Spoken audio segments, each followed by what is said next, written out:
खुलुमबाय। गिबियावनो नोंथांमोनखौ बयखौबो सोरजिदा क्रिएटिभिटी चेनेलाव बरायनायजों लोगोसे फुंबिलिनि गाहाम हामलायनायखौ बावहरग्रोनाय जाबाय। दिनैनि माखासे निउस आपडेटफोरखौ नोंथांमोननि सिगाङाव फोरमायथिना होनो आवगायनाय जालायबाय। नोंथांमोनहा भिडिअखौ नायनानै मोजां मोनोब्ला लाइक खालामगोन होनना आसा खालामबाय। लोगोसे इउटिउब चेनेलखौ दाबो साबस्क्राइब खालामाखैबा साबस्क्राइब खालामनानै लानो थाखाय गुरै खावलायनाय जाबाय। थ' बिदिब्ला जोङो भिडिअखौ जागायनोसै। गिबियावनो दङ आसामनि गासै फरायसालिफोरावनो गोसोम बेज गानना सोमावसारदों। मैया 9 जुन खालि बर' थुनलाइ आफाद आरो दुलाराय बर' फरायसा आफादनि जुथायै खावलायनायाव गासै आसामनिनो फरायसालिफोराव मोदोमाव गोसोम बेज गाननानै सोमावसारनाय जायो।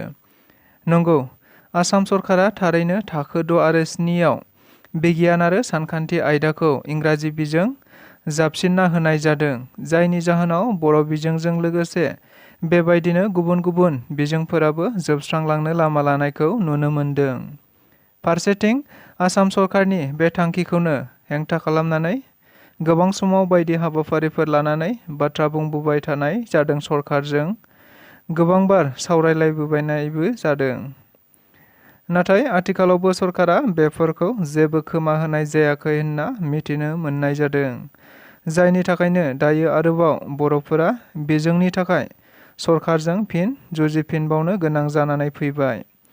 मख'जाथावदि बेखौ लानानैनो दाखालि बर' थुनलाइ आफादनि मावफुं मेलाव थांखि लाखानाय बायदिनो मैया आसामनि गासै बर' बिजों थानाय फरायसालिफोरावनो फरायसाफोरखौ लाफानानै गोसोम बेज गाननानै सोमावसारनायखौ नुनो मोननाय जादों। बेबायदिनो मैया बे सोमावसारनाय हाबाफारियाव दुलाराय बर' फरायसा आफादनि सामलायथ' आफादगिरि खोरोमदाव औवारी बिथाङा बुंदों दि बर'फोरखौ NEP 2020 बायदियैनो बर' बिजोंजों सोलोंथाइ लानो हो होन्नाबो बिथाङा खौरांगिरिफोरनि सिगाङाव गोख्रोङै बुंथिना होबावो। कसुगाव समबाय समितिनि बिसायख'थियाव BPFआ सासेबो बिजाथि देरहानो हानाय जायाखै। नंगौ, थांनाय 6 जुन खालि जानानै थांनाय कसुगावनि समबाय समितिनि बिसायख'थिया जानानै थांदोंमोन। जाय बिसायख'थिनि फिथाइखौ दाखालि 8 जुन खालि फोसावनाय जाबाय होनना मिथिदों। लोगोसे मिथिबावनाय बायदिब्ला बे बिसायख'थियाव गुबैयै BPF आरो UPPLनि गेजेराव जुजिलायनाया जादोंमोन। 15 था मासिनि गेजेराव BPFआ 15 था आरो UPPLआ 15 था मासियाव बिजाथि होना गेलेनाय जादोंमोन। मख'जाथावदि दाखालिनि बे फिथाइयाव BPFआ मोनसेबो मासियावनो देरहानो हायाखै। फारसेथिं UPPLनि गासै 15 सा बिजाथिफोरानो देरहाजोबनो हानानै मोनसे गोग्गानाय लाबोनो हादों होन्नाबो मिथिनो मोनबावनाय जादों। बिजनीआव दंफां हाग्रा मिल हमजादों। जाय समाव आसाम सरकारा हाग्रा एबा दंफां दाननायखौ होबथाबाय थानाय जादों, बे समावनो मैया आरोबाव बिजनीआव मोनसे आयेन बेरेखायै दंफां हाग्रा मिलखौ बोखांनो हानाय जायो। मिथिनाय बायदिब्ला हाग्रा बिफान आरो SSBनि मोनसे जुथाइ संदाननायाव नायबिजिरनाय जादोंमोन, जेराव बङाइगाव चिरांनि सिमामुरिया ओनसोलाव माखासे सुबुंफोरा आयेन बेरेखायै दंफां हाग्रा मिल खालामना लानायखौ बोखांनो हायो। नाथाय बे मिलनि गासैबो सोद्रोमाफोरा खारखोमाजोबनायलाय रावखौबो हमनो मोननाय जायाखै होनना मिथिदों। अब्लाबो मिलजों लोगोसे गासै दंफां आरो मुवा बेसादफोरखौनो बोखांना लाबोदों होन्नाबो मिथिनो मोनबावनाय जादों। MLA जिरन बसुमतारीया आयुष्मान कार्ड रानदों। भारत सरकारनि मोनसे बिथांखि PMJAY नि जोहै दायो आसामाव गोरिब नखरनि सुबुंफोरनो बेरामि नायजानो एबा फाहामजानो थाखाय 5 लाखसिम रेहाय मोननो हानाय बायदियै राननानै होबाय थानाय जादों। नंगौ, बेबायदिनो मैया 28 नं गसाइगाव बियाबनि MLA जिरन बसुमतारी बिथाङा गासै 10 गोरिब सुबुंफोरनो बे आयुष्मान कार्डखौ राननानै होनाय जायो होनना मिथिनो मोननाय जादों। मख'जाथावदि मैयानि बे हाबाफारियाव क'क्राझार जिल्लानि जिल्ला बेंगिरिजों लोगोसे गोबां रायजो राजा आरो दैदेनगिरिफोराबो बाहागो लादोंमोन होनना मिथिनो मोनबावनाय जादों। BTR आव फरेस्ट प्रटेक्शन बेटेलियन दानो थांखि। मैया आसामनि गिबि मन्त्रि मानगोनां डक्टर हिमन्त बिश्व शर्मानि मोनसे मेल सावरायनायाव गासै BTR ओनसोलाव जौगाखांनायनि थाखाय माखासे थांखिफोरखौ आजावनानै लानाय जायो होननानै नुनो मोननाय जादों। जेराव गोबां सावरायलायनायनि गेजेरजों BTRआव जर'खायै फरेस्ट बेटेलियन दानोबो थांखि लायो।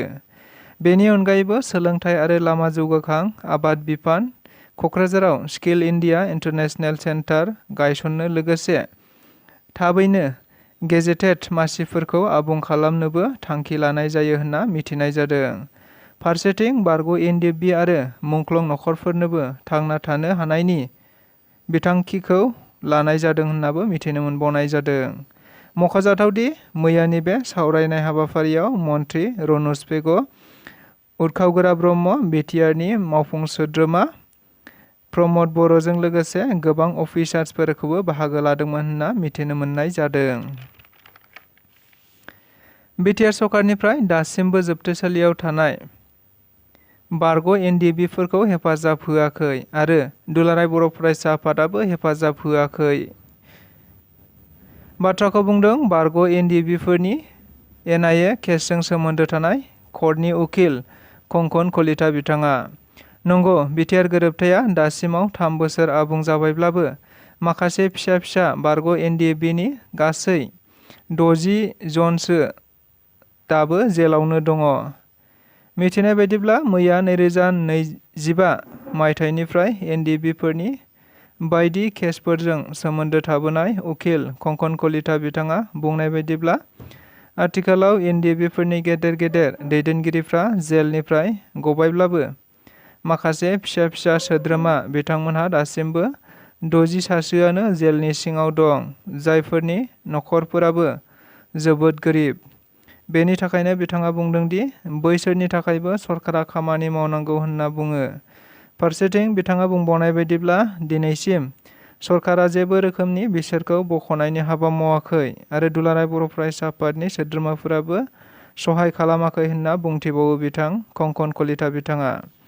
लोगोसे BTR सरकारनिफ्राय खामानि मावबानो गगोन होननाबो बुंथिनानै होबावदों बिथाङा। धेमाजियाव गोब्राब बारहुंखा बारनायनि जाउनाव सासे सुबुंनि जिउ खहा। मिथिनाय बायदिब्ला मैया बेलासि समाव धेमाजि जिल्लाजों लोगोसे खाथि खाला जिल्लाफोरावबो गोब्राबथार बारहुंखा बारनायखौ नुनो मोननाय जादों, जायनि जाहोनाव गोबां सुबुंफोरनि न' बां सम्पथिफोरा जोबोद खहा जादों होनना मिथिदों। फारसेथिं बे बारहुंखा बारनायनि जाउनावनो PT आरन्दारा मुंनि सुबुङा गावनि मटर साइकेलजों फैबाय थानाय समावनो हरखाब फांसे दंफाङा बायनानै होसिनो, जायनि जाहोनाव PT आरन्दारा मुंनि बै सुबुङा जिउ गोमानो गोनां जायो होननानैबो मिथिनो मोननाय जादों। BPFआ सासे कलेजनि GSखौ लिंहरना नंखाय जइनिं जाहोदों। जाथाया जादों दाखालि थांनाय 8 जुन खालि BPFआ उदालगुरियाव मोनसे जइनिं हाबाफारि लानाय जादोंमोन, जेराव कलागुरु बिष्णु प्रसाद राभा कलेजनि गोदानै सायख'जानाय GS रुबुल बसुमतारीखौ बरायनो लिंहरना BPFआव जइनिंसो जाहोदोंमोन। नंगौ, बे बाथ्राखौ बुंथिना होदों गावनो GS रुबुल बसुमतारी बिथाङा। लोगोसे बिथाङा बुंथिबावनाय बायदिब्ला लोगोफोरा बरायनो लिंहरदों होननानै ब्रा ब्रा लिंबाय थानायखायसो थांदोंमोन होनना बुंदों। मख'जाथावदि बिथाङा थारैनो दानो फरायनाय समाव रावबो राजखान्थि दोलोआव थानानै हाबा मावनो गोसो गैया होनना खौरां बिजोङाव बुंथिना होबावो। फारसेथिं BPFनि बेबायदि नंखाय जइनिं खालामनायखौ गोख्रों रावजों सोंखारियो रुबुल बसुमतारीनि बिमाया। बेजों लोगोसे दिनैनि रादाबा बेखिनियानो। गोजोन्थों।